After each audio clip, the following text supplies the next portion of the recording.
Well, hello folks, this is Daugherty, the Christian Whistleblower, and we're here for another, I guess it's really a revelation, another word of knowledge type of broadcast, talking about the 144,000, and we've been told so much and fed so much dung from that we've grown to like the taste of dung, and we have grown unable to get the answer and to really discern what is true from what is false, except for those of us, as we talked about in our last broadcast, that are tuning into the DNA, that were there to hear the original, or that are tuning into our DNA, which was produced when we were there, or by the people that were there to hear the original. So either way,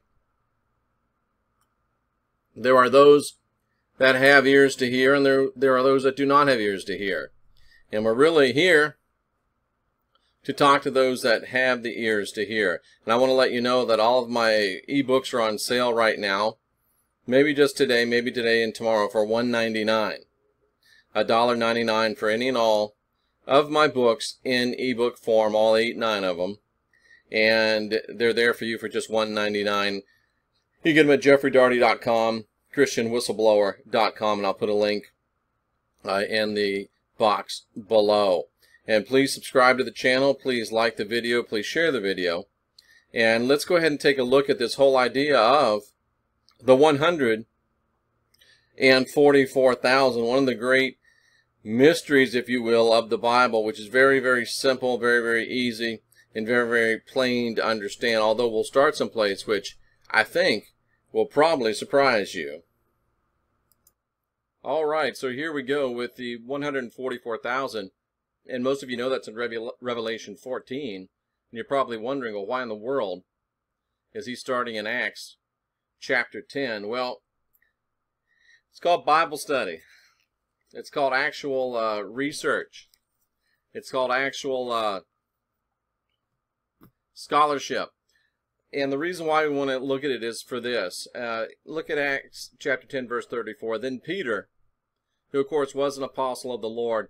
Acts is kind of a dodgy book. You really have to have your thinking cap on, your spiritual discernment cap on,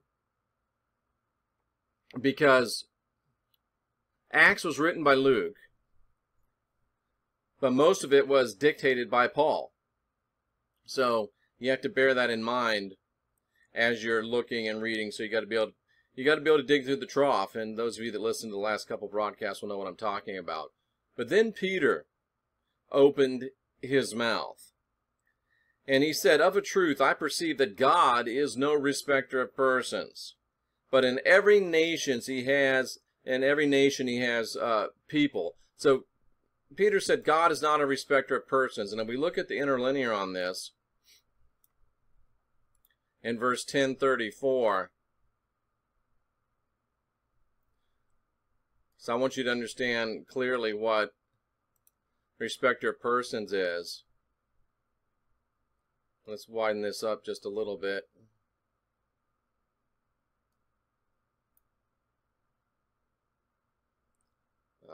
Wouldn't you know it? When you got something important to say, it wants to mess up with you. So anyway, he said in Acts 10:34, "I know of a certainty that God is not one that shows partiality." And if you look at the word, it means shows partiality, respects their persons, acceptor of a faith. So God, the gods, more properly, the Elohim, are not beings that are looking for and that are respecters of persons. They are impartial as it applies to people. So think about that. Verse 1034, God, the true God, the real God, is not a person that shows partiality to people, but he has people in every nation. He has people in every single nation. The real God has people in every single nation. So God, and I'm at the risk of being redundant, God has people, the gods, the Elohim, have people in every nation, and they are not respecters of persons. They don't pick and choose amongst people. They value every person equally. Okay? So the gods of Peter, one of the original apostles of the Christ, that God does not respect people. Let's take a look at another God. Let's look at Romans chapter 11. And let's say, look at this. Here's Paul saying, has God cast away his people? Wait a second. God is not supposed to have a people, because the gods are no respecter of persons. But yet here's a God that has a people, Israel, seed of Abraham, tribe of Benjamin. God has not cast away his people, which he foreknew. So not only does this God, in Romans chapter 11, have a people, he's got a particular people, Israel, and he foreknew them. So the God of Acts chapter 10, the Elohim, the gods and goddesses, plural, male and female, they are not respecter of persons. They do not judge you based upon your color, your creed, your nationality. They're the ones that the little Sunday school song's really about. The Elohim love all the children of the world. Red and yellow, black and white. We're all precious in their sight. The Elohim love the little children of the world. But this God right here, he has a people.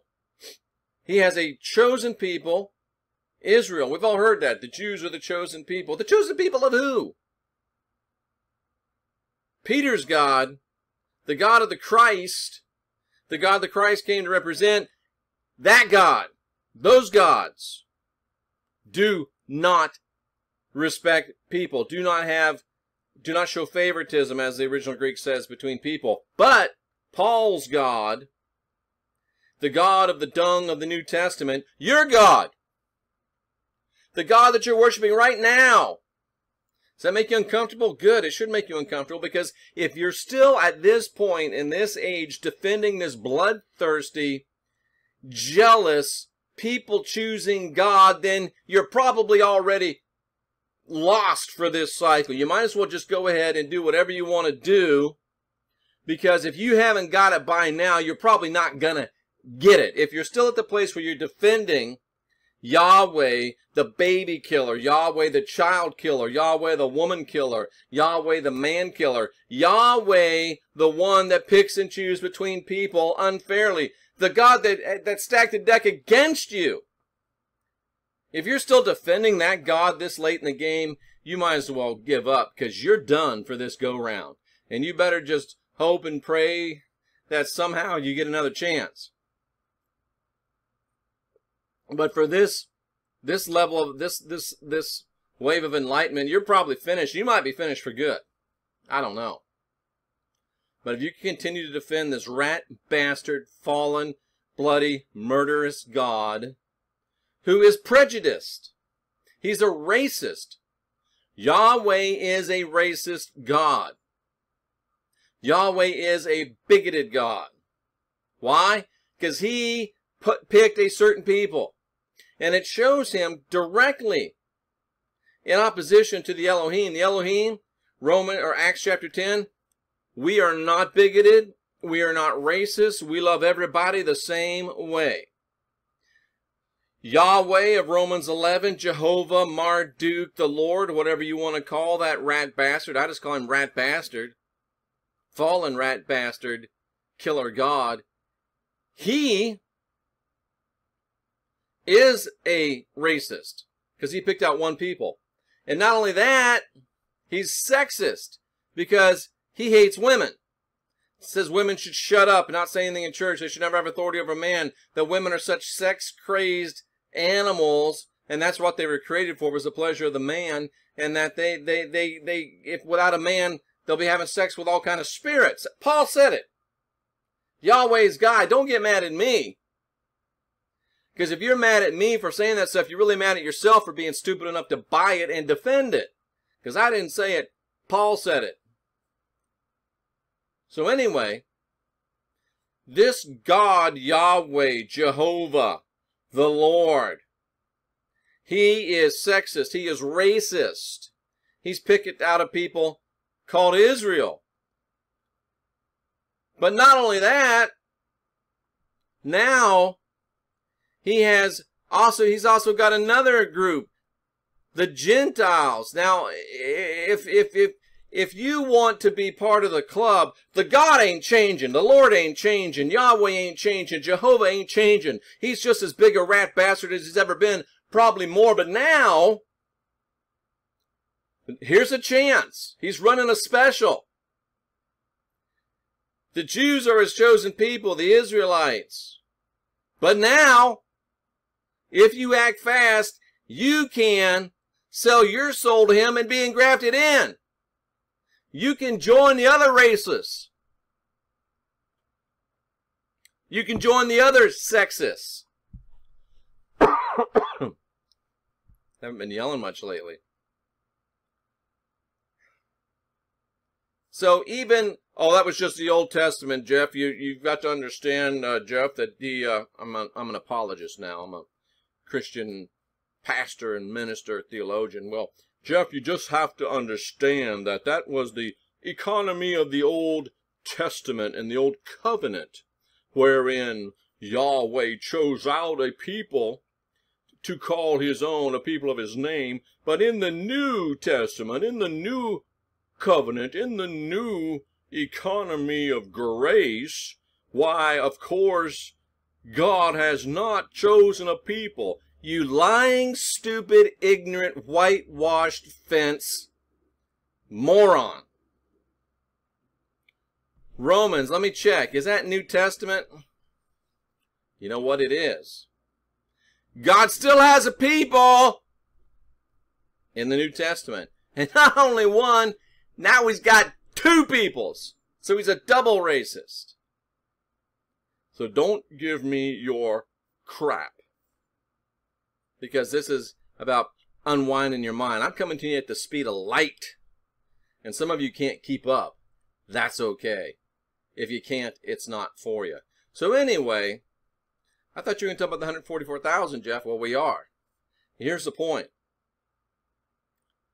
The God of the Bible, racist, has chosen people. The Elohim, the true gods, don't differentiate between people.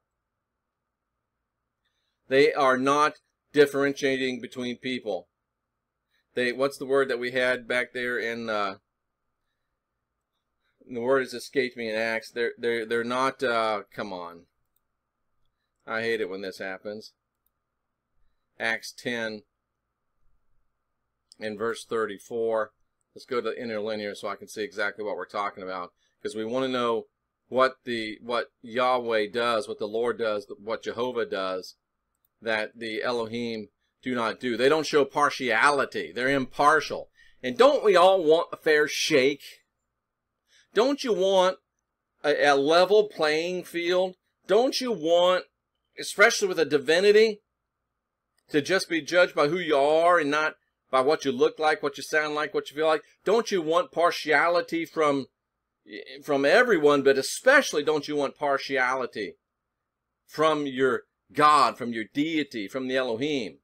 You get it from the Elohim, you don't get it from Yahweh. Hubba hubba, do you trust? Who are you going to follow? Who you choose this day who you're going to serve. Now, with that in mind, we are equipped to understand the 144,000. Alrighty, so as promised, the 144,000, and this is interesting, that the 144,000 appears in Revelation 14. Kind of interesting, huh? But anyway, if you followed me for any length of time and listened to me for any length of time, you'll understand, and if you've read Final Message of the Last Apostle, which is now available for $1.99. You can't even get coffee for $1.99. Speaking of which,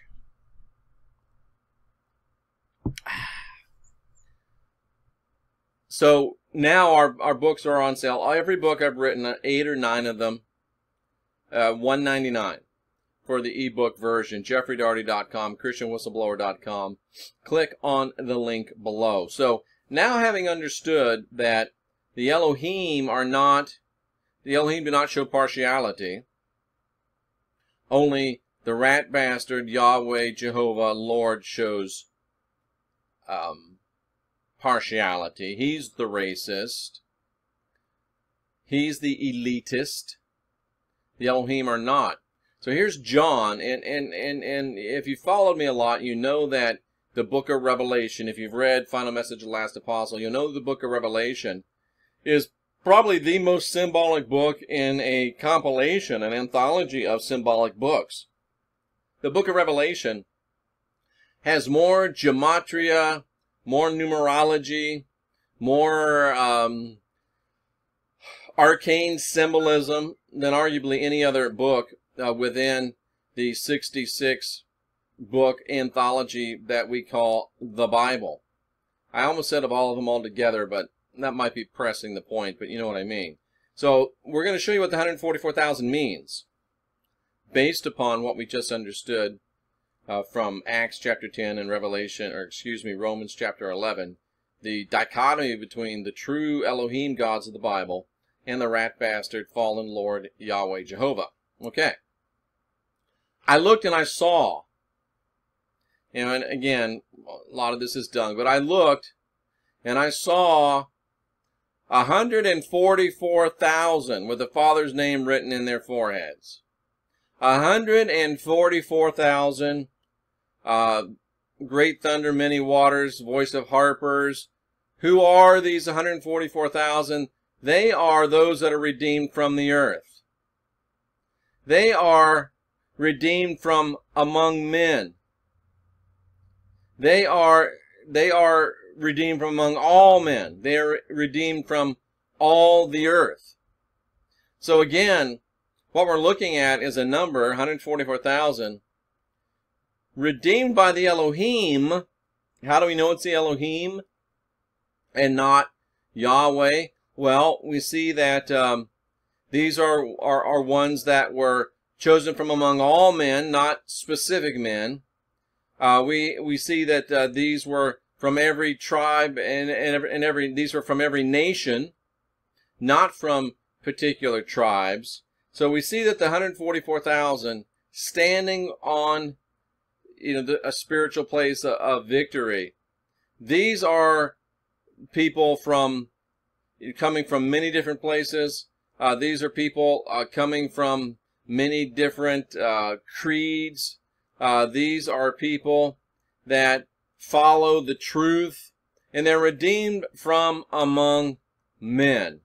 Let's look at Revelation 14:4 for just a second in the interlinear.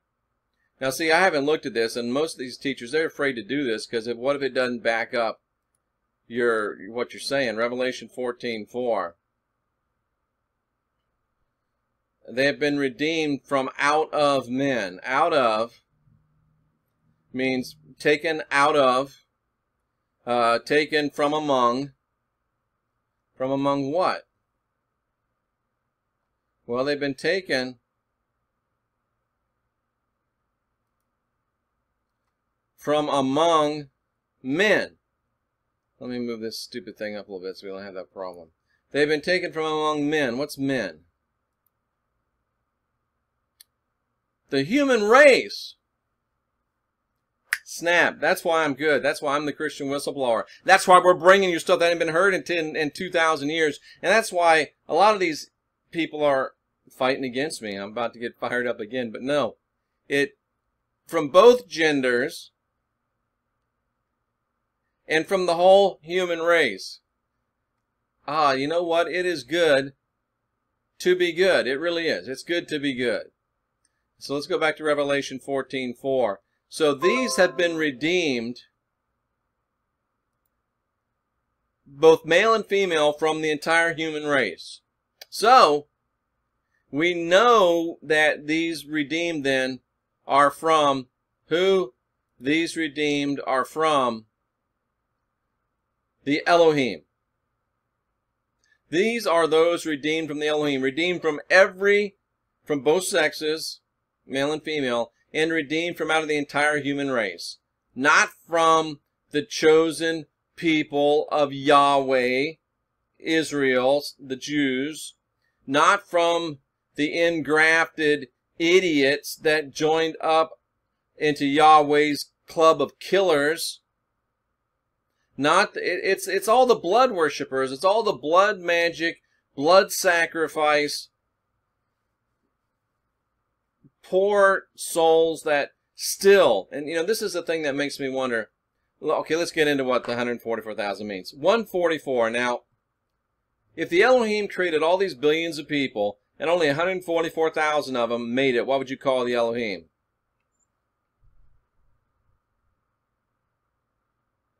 I'd call them failures. Epic failures. And even Jehovah, Yahweh, the Lord has got more than 144,000. I mean, there's a billion Catholics, a billion Protestants. That's way more than 144,000 bitches following him. And I mean that pejorative in the widest possible application, so don't get on me about sexism. So, 144,000 couldn't possibly really mean just 144,000. I mean, even the Jehovah's Witnesses ran into trouble with that when they got more than 144,000. And when they started knocking door to door, they never imagined they'd get 144,000 followers. But when they surpassed that, they had to do some fancy retranslation.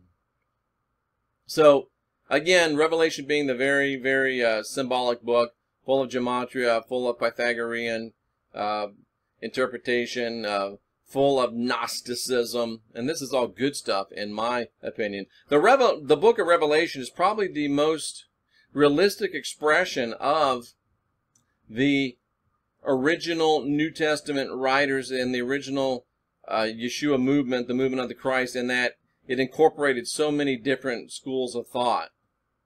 And they're incorporated here in Revelation. So, 144,000. Now, let's go old school here, all right? And let's just go old school and let's look at this right here. 1 plus 4 plus 4 equals 9. And then would you agree that 9 plus 0 equals 9? So the 144,000 is really 9. The 144,000 in numerology, in terms consistent with the book of Revelation, is 9. So what John saw was the 9. Well, why didn't he just write 9? Well, remember, this is written for those with ears to hear and eyes to see. If you write it 144,000, you get a bunch of dummies, and really, I should feel more sorry for these people, but I get nailed by them every day in my email, so my empathy, and really my give a damn is busted. That's the real truth of it. But if you put it at 144,000, you allow the people that don't have ears to hear, don't have eyes to see, that aren't ready to get it, you let them fight and make up a bunch of stories and do a bunch of stuff and not understand the truth because they're just not ready. But 9, 1 plus 4 plus 4, like we're seeing in the calculator, 9 is the number of what? It's the number of completion. It's the number of fullness. And this is why it makes me wonder, and I'm not a doom and gloom kind of guy, but the number 9 is the culmination of all the other numbers 1 through 8 added together. 1, 2, 3, 4, 5, 6, 7, 8. I don't mean it adds up to that, but it has all the attributes of all those numbers. So it's a number of completion. It's a number of fullness, this 9 is. So that shows us that, at least for this group of humanity, that, why did the Christ come some 2,000 years ago and give us this information that he's given us. 9 seems to be a number, it is a number of completion, and when John sees 9, both men and women, from out of the entirety of humanity, and that word, as we saw, doesn't just mean humanity then present, but it means humanity from start to finish. So John saw the 9, the completion, the fullness, the completed attributes of all humanity. From arguably in our reckoning, Genesis 1:1, all the way through here, John sees them, at least in a spiritual sense. So that's what makes me wonder, yes, it's completeness, yes, it's fullness, but is it also completeness and fullness of humanity from all time? Is this the last rodeo for this group of cows? That's us. Cows and horses and whatever else you have in rodeos. Is this our last rodeo? Is this the Universal Finals Rodeo? I've been to the National Finals Rodeo in Vegas before. Is this our last rodeo? Metaphorically, of course. Have we been through so many times that, I mean, this is it? Is this why the Christ came? To get us ready for this? Is this our last go round? If we don't get it here, are we not going to get it? Some are just refusing to raise their vibrations, and is it a situation where you go around and around and around and around, and if you just ultimately won't raise your vibration, you're not going to make it? You'll just go down into those low vibrations and stay there? I don't know. But what I do know is the 144,000 is the 9, and it is a group of completed, perfected people ready to move on to the next level, and it's people of the Elohim, because we've seen that it's people, male and female, from all of humanity. So forget about all the stupid speculations you hear about this 144,000. If someone is not talking about this as being 9, then you should say 9, little German for you, that means no, to their teaching. It's not 144,000, it's 9. And if they don't know that, then they really don't have anything to teach you about this passage. Fullness, completeness, spirituality, love for brethren, acceptance, ready to move up, ready to move on. Google 9 in numerology, 9 in gematria, and you will see that this is exactly what the 144,000 are. And this is exactly what we're talking about. Go ahead, as soon as this is over, I dare you. Google it, look it up, and you'll see exactly what I mean. All right, I decided to be really nice to you, and I hate to just spoon feed people. I hate to do all of your research for you, but we did want to close out and make this make sense to you and make it easy. So I looked up, I did what I said for you to do, and I'm not necessarily wanting to pimp this site. I wish I hadn't put their name there, because I don't get anything from it. I don't know if they're particularly good, but this information is at least accurate. In numerology, number 9 is a symbol of wisdom and initiation, and of course wisdom, combined wisdom of humanity and initiation, ready to move to the next level, ready to be initiated into the next phase of our development as beings. And in fact, look at here, it says that it's the last number before the next, harmony. So 144, 9, it shows a wise bunch of people, a bunch of people ready for initiation, a bunch of people, and it is male and female from all humanity, ready to move to the next harmony. Are we ready to move at the time of Revelation 14 into Elohim status? And again, like I shared with you, it has all the qualities of the numbers 1 through 8. And if you add up 1, 2, 3, 4, 5, 6, 7, 8, you get 36. If you add 3 plus 6, you get 9. So it does add up to 9. Even though it doesn't add up to 9, I know some of you said, that doesn't, he said it adds up to 9. It doesn't add up to 9. Well, it does in numerological reality. 1, 2, 3, 1 plus 2 plus 3 plus 4 plus 5, 6, 7 plus 8. I don't think we need to do that on the calculator. You get 36. If you add, well, you know what the heck? We got nothing else to do, right? So, 1 plus 2 plus 3 plus 4 plus 5 plus 6 plus 7 plus 8 equals 36. 3, clear that, 3 plus 6 equals 9. Hot diggity damn. It's true. The number 9 is highly spiritual. The number 9 holds the path towards mystical knowledge. It's about spiritual comfort. It's about the soul. It's about material goods having no value. It's seeing the imperfection of the world and being idealistic.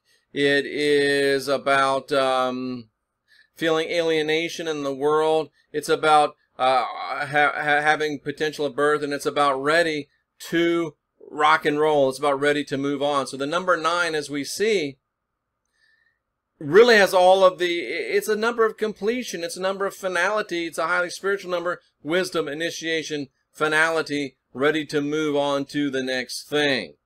So, and no one else shows you this stuff. I'm showing you what I'm talking about so you know, even though I've got 100,000 hours of study, even though I've got a Bible college degree, I'm showing you where I get my information from, so you can unindoctrinate yourself. All right, let's go ahead and wrap this up now. Whew. So a lot there on that one, huh? A lot of great information. Information proving that the Elohim, the true gods of the Bible, do not show partiality towards nations, individuals, creeds, colors, races, or sexes. But the fallen rat bastard Yahweh, Jehovah, Marduk, Lord, does show partiality. He's racist, he's sexist, he's a murderer. And if you want to follow that kind of God,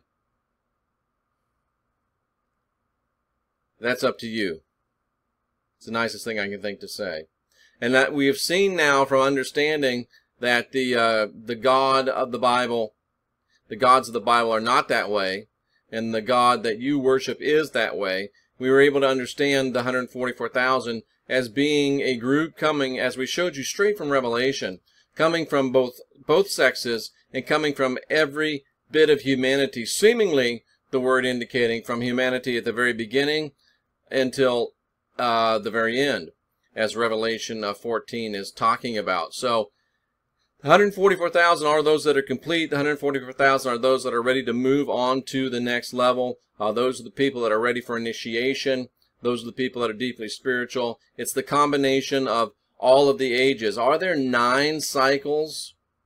Wow, that's interesting.